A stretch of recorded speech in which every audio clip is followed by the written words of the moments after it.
Bienvenue à l'émission à la Une. Si vous êtes membre de Greenpeace, ne vous présentez pas dans les bureaux du maire de Saguenay, Jean Tremblay. Il a dit qu'il jetterait ces gens par la fenêtre, en fait. Et puis hier, il a mis les intellectuels dans le même bateau. Il est en colère, M. Tremblay, puisqu'il s'est perdu environ 3000 emplois dans sa région au cours des dernières années en raison de la misère de l'industrie forestière qui ferme des usines. La direction de produits forestiers résolue se dit incertaine quant à l'avenir de ces 3 usines à papier au Saguenay-Lac-Saint-Jean et on montre du doigt directement Greenpeace. L'organisme fait pression sur les clients de Résolu pour qu'ils cessent de s'y approvisionner parce que la multinationale a perdu la certification environnementale FSC. Les propos du maire de Saguenay, qu'il soit habile ou non, mettent la lumière sur une opposition qui s'étend au-delà de nos forêts, finalement, le développement économique versus la protection de l'environnement. C'est notre dossier aujourd'hui. On reçoit pour en parler Jasmin Guenette, vice-président de l'Institut économique de Montréal, qui a produit d'ailleurs un mini-documentaire sur la forêt québécoise en réaction à l'erreur boréale de Richard Desjardins. Donc, il sera avec nous pour cette discussion. Nicolas Mainville aussi, directement ciblé par les propos du maire Tremblay, porte-parole de Greenpeace Québec et responsable de la campagne forêt. Donc, on va commencer notre discussion sous peu. Mais on va commencer par les nouveaux propos de Jean Tremblay. Ça évolue de jour en jour. C'est maintenant devenu une guerre pour convaincre les gens, une guerre sur l'opinion publique. On est dans les stratégies de relations publiques. Le maire s'en prend aujourd'hui à la crédibilité de Greenpeace. Je vous laisse l'entendre. Là, ils sont contents. Ils gagnent partout. Alors, c'est qu'un régime de terreur, là. La population ne l'appuie pas. Puis je le sais que la population ne l'appuie pas. La population est à genoux aussi devant Greenpeace. Puis la certification, tout le monde pense que c'est une certification publique qui est nécessaire. C'est pas ça, c'est une certification de Greenpeace. Puis Greenpeace, ce sont des fantômes. J'aimerais ça connaître le nom des administrateurs et quels sont leurs intérêts dans des compagnies similaires. J'aimerais ça. On ne sait rien, ils font ce qu'ils veulent, mais ils savent qu'ils font la pluie puis le beau temps. On n'aura plus besoin de ministère de l'Environnement. Ce sont eux qui mènent la game. Ça a assez duré, là. On a des gouvernements responsables. Ils établissent des normes assez sévères. C'est suffisant. Qui nous laissent la paix. Qui s'en aillent dans des pays où il y a vraiment de la pollution. On dit qu'en Chine, c'est la moitié de la pollution du monde. Qui s'en aillent là. Qui s'en aillent en Amérique du Sud, aux Philippines. Le Québec, c'est un endroit dans le monde où on respecte le plus l'environnement. Pourquoi ils travaillent avec autant d'intensité, vous pensez? Ils protègent qui vraiment? Là, il faut que Résolu s'assoie avec eux autres, se mettent à genoux, parce que vous savez qu'ils emmènent large, Greenpeace. Ils savent qu'ils ont du pouvoir. Alors voilà pour le clip du jour de Jean Tremblay. Je vais maintenant recevoir mes 2 invités. Jasmin Guenette, bonjour. Merci d'être là, de l'IEDM. Et Nicolas Mainville, de Greenpeace Québec. Bonjour à M. Mainville. Je vais commencer avec vous, parce que vous êtes quand même au centre de cette chicane, si on veut. Mais au-delà de ça, il y a énormément de frustration. On le sait, c'est perdu beaucoup d'emplois au Saguenay-Lac-Saint-Jean. Perdre son emploi, des gens de famille, c'est difficile. Et là, en ce moment, on cherche peut-être des responsables. Et vous êtes dans, finalement, vous êtes la cible ces derniers jours. Alors, comment vous réagissez? Est-ce que les gens, incluant le maire de Saguenay, ont raison, finalement, d'avoir une colère contre Greenpeace? Ils ont raison d'être en colère, ça c'est clair, parce que la situation est difficile au Saguenay-Lac-Saint-Jean en ce moment. Il y a des emplois, comme vous avez dit, qui ont été perdus. Encore la semaine passée, une machine à papier qui est fermée à Alma. Maintenant, est-ce qu'on dirige cette colère-là à la bonne place? Malheureusement, pas du tout. Ce qu'on voit, c'est que la situation est difficile au Lac-Saint-Jean parce que Résolu a perdu une certification, qui est la certification FSC. Cette certification-là qui n'a rien à voir avec Greenpeace, premièrement. Oui. Malheureusement, M. Tremblay devrait peut-être parler un peu plus avec les intellectuels pour comprendre que cette norme-là existe depuis 20 ans. Elle est créée par l'industrie forestière, les syndicats, les Autochtones et les groupes environnementaux ensemble qui ont créé cette norme-là. Est-ce que Résolu faisait partie du processus de création de la norme FSC? Bien, Résolu n'existait pas dans les années 90, mais ont fait partie, ont siégé sur FSC, ont aussi une cible de 80 certifiés FSC dans leur politique corporative. Ils savent très bien que cette certification-là est importante. Malheureusement, ils ont échoué le test FSC l'année dernière. Ils ont perdu 2 gros certificats au Saguenay-Lac-Saint-Jean et ça leur coûte cher en ce moment. Non seulement ça leur coûte cher sur les marchés internationaux, mais ça leur coûte cher sur la crédibilité de la compagnie. Et lorsque des sorties comme ça, par le maire Tremblay, qui décide, plutôt que de blâmer blâmer la compagnie qui est responsable de cette situation-là. En fait, la compagnie n'est pas responsable de cette situation-là. Actuellement, les 2 certifications que Résolu a perdues, une d'entre elles concerne un conflit entre le gouvernement du Québec et les CRI. Et donc, Résolu est pris un peu dans la ligne de tir, si on veut. Donc, même le chef des CRI de la région a affirmé que Résolu n'avait rien à voir avec ça, que c'était un conflit entre eux et le gouvernement. C'est faux. Ils ont en fait poursuivi à l'international Résolu pour avoir coupé sur leur territoire sans le consentement. Bien sûr, mais c'est un territoire que le gouvernement a accordé en droit de coupe aux entrepreneurs et Résolu n'a fait que suivre la loi. Le certificat FSC, est-ce que vous êtes d'accord avec moi que le certificat est dans les mains de la compagnie? Première chose. Bien sûr, mais ils sont pris là et même le président de FSC Canada a affirmé que Résolu était un peu pris entre l'arbre et l'écosse, qui se retrouvait dans un conflit qui n'avait rien à voir avec leurs pratiques forestières. Le deuxième certificat, c'est concernant la région du Saguenay-Lac-Saint-Jean. Encore une fois, le plan de redressement du caribou se fait attendre par le gouvernement. L'entreprise Résolu qui est là en ce moment pratique les coupes forestières selon les normes gouvernementales. Et ce n'est pas Résolu qui doit venir avec le plan caribou, c'est le gouvernement qui doit mettre en place ce plan-là. Non, et il se fait attendre. Et au Saguenay-Lac-Saint-Jean, l'ironie là-dedans, et les gens de Greenpeace ne veulent pas parler de ça, mais présentement, la population de caribou forestier, elle a doublé au Saguenay-Lac-Saint-Jean, malgré que, selon Environnement Canada, la population, elle a doublé. Et malgré que le territoire... Faites vos recherches, s'il vous plaît. Il ne faut pas prendre les gens pour des valises, quand même. En fait, ce n'est pas... L'espèce est menacée à travers le pays. Ce n'est pas mes recherches à moi, c'est un article du journal Le Quotidien de Chicoutimi qui s'est d'ailleurs rétracté par la suite. Et il ne s'est pas rétracté, c'est basé sur des chiffres que le gouvernement canadien a mis de l'avant. Et la population de caribou forestier, elle a doublé dans une région qui est perturbée, pas juste par Résolu, par plein d'autres entreprises forestières, à 75 %. Alors... OK, peu importe la grossière erreur que vous faites là sur les chiffres. Cette certification-là... Terminez votre point parce que M. Mainville a un droit de réplique. Bien, clairement, la certification, les 2 endroits où la certification a été enlevée à papier Résolu, contrairement à ce que M. Mainville a dit, c'est pas parce que Résolu a mal fait les choses, c'est qu'ils ont respecté les règles en place que le gouvernement a établies. Donc, il faut lire les rapports des auditeurs indépendants, ces auditeurs-là qui ont été engagés par Résolu. Les auditeurs ont identifié 13 raisons, pas 2, 13. OK? La première, c'est que Résolu a trop coupé la forêt et prévoit trop couper de forêt dans le futur. Ça, c'est ce qu'on appelle la surexploitation et c'est une non-conformité majeure que les auditeurs ont identifiée. Pourquoi qu'ils coupent trop? Parce qu'ils ne font pas assez de place à la protection, parce qu'ils ne font pas assez de place aux autres utilisateurs du milieu. Et ça, c'est des critères qui sont identifiés par les auditeurs. Pourquoi parler seulement de 2 problèmes s'il y en a 13? Regardez-les, les 13. Et ces 13-là, ils sont réglables. La solution, elle est là. On le sait très bien que c'est faisable parce que les compagnies autour de Résolu, ses voisins, ils ont leur certification. Pourquoi Chantier Chibougamau, leurs voisins, ont gardé leur certificat? Ils sont aussi en territoire avec les CRI. Il y a des caribous partout. Ils ont les mêmes auditeurs. Donc, c'est une compagnie qui a fait des mauvaises décisions dans le passé et qui se retrouve dans l'embarras actuellement. On va donner le droit de parole maintenant au porte-parole de Résolu, qui a donné une entrevue un peu plus tôt aujourd'hui. On ne le reçoit pas dans le cadre de cette émission. Lui, il refuse de concéder que l'entreprise fait moins bien que des concurrents, comme on a aussi nommé Domtar, par exemple. Il a expliqué sur les ondes de SN qu'il faut aussi tenir compte de particularités régionales. On va l'écouter, puis on va commenter ensuite. On a 2 territoires au Lac-Saint-Jean qui se sont vus suspendus leur certification FSC.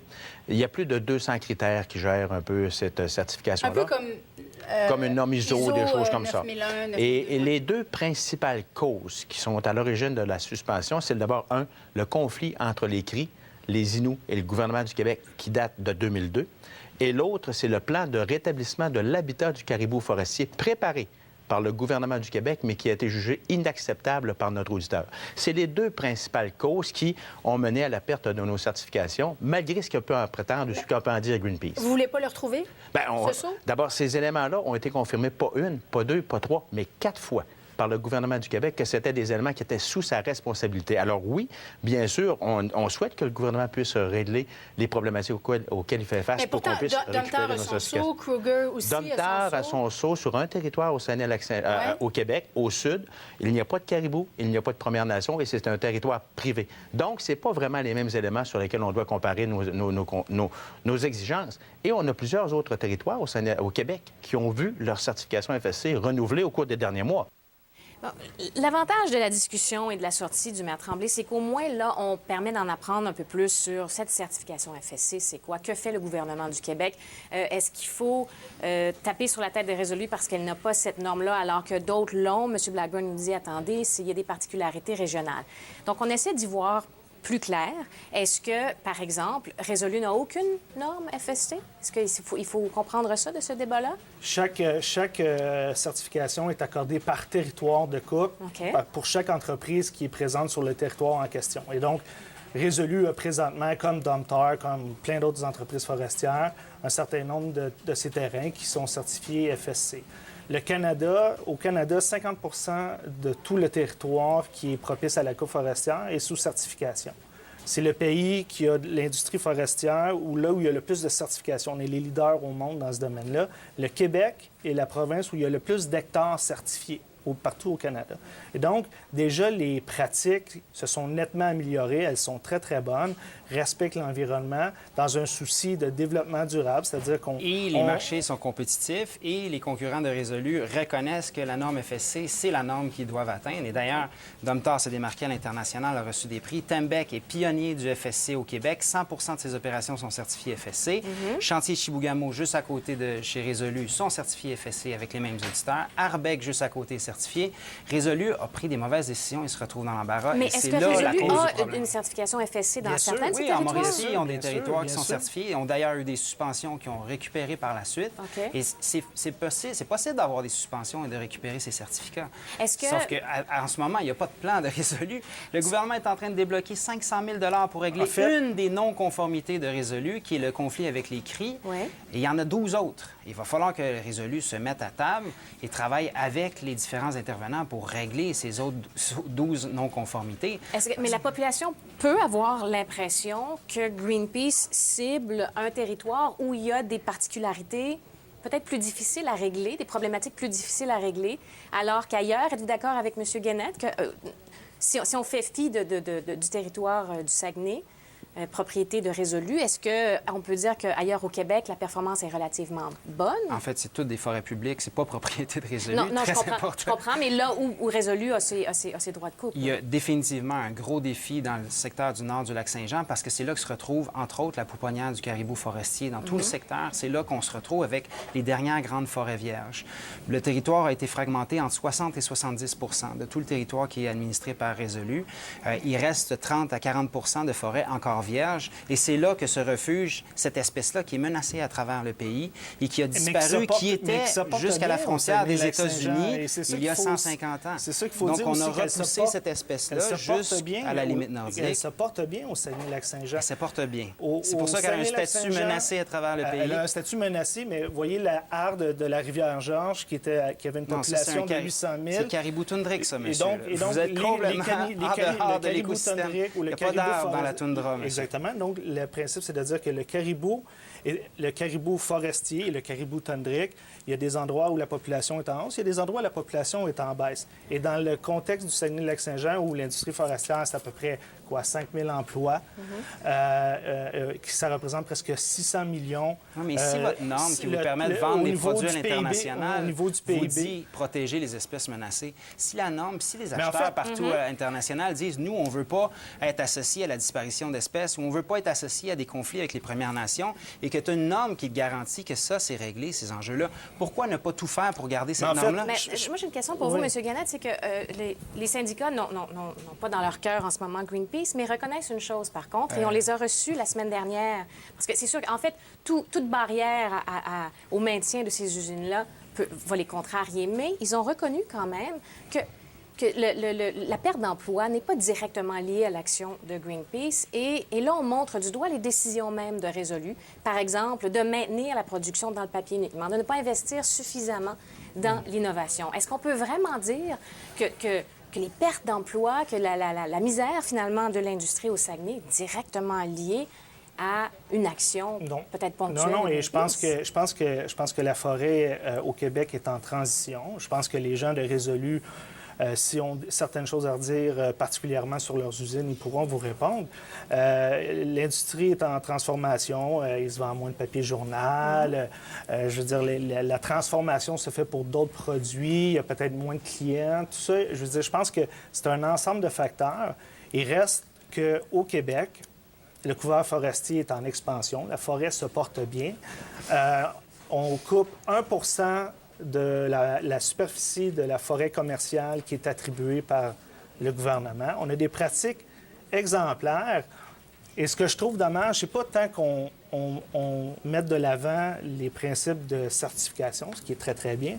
Ce que je trouve dommage dans la campagne actuelle, c'est qu'on a plus, on dirait, affaire à une campagne politique de la part de Greenpeace pour s'attaquer directement à une entreprise plutôt que d'être en mode solution, de trouver des partenaires, de vouloir s'assurer qu'on développe la forêt de façon mais en même temps, on responsable. pourrait dire que ça fait l'affaire de Résolu qui, peut-être, paye pour certains de ses choix antérieurs.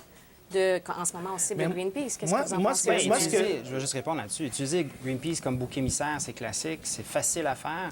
Malheureusement, ça règle rien. On le sait très bien et les syndicats le disent, les gens de la région le disent, le gouvernement du Québec le dit, il faut qu'FSC revienne en région, c'est ça la solution.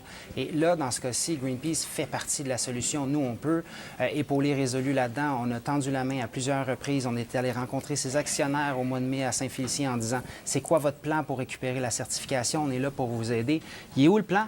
Pourquoi ne pas passer par le gouvernement du Québec alors que là, parce que évidemment, le certificat est dans la main de la compagnie. Et c'est ça, c'est une norme qui n'est pas associée au gouvernement, c'est une norme qui est associée aux compagnies et c'est eux qui sont responsables de tout ce qu'ils font par rapport à la certification. Et c'est là le gros enjeu. C'est pour ça que les autres compagnies qui font la job sur le terrain sont capables de garder leur certificat. Mais FSC pourrait tendre la main aussi. Est-ce qu'on le fait? Bien là, ils viennent de le faire. Ils viennent de donner un sursis de 6 mois à Résolu pour récupérer un de leurs certificats au Lac-Saint-Jean. En affirmant qu'il y avait déjà un an et demi justement d'avoir perdu ce certificat-là. 1 an et demi d'avertissement Résolu. Vous allez perdre vos certificats, faites quelque chose. Le plan Caribou que le gouvernement n'a pas déposé encore une fois. C'est la même chose au nord du Québec. C'est une dispute entre le gouvernement du Québec et les CRI. Résolu se trouve en quelque sorte dans la ligne de tir. Mais au-delà de ça, c'est que c'est le gouvernement qui accorde les droits de coupe au Québec. Il n'y a aucune compagnie, pas juste Résolu, Kruger ou je ne sais pas quelle entreprise, il n'y a aucune entreprise qui décide là où elle va aller couper. C'est le gouvernement,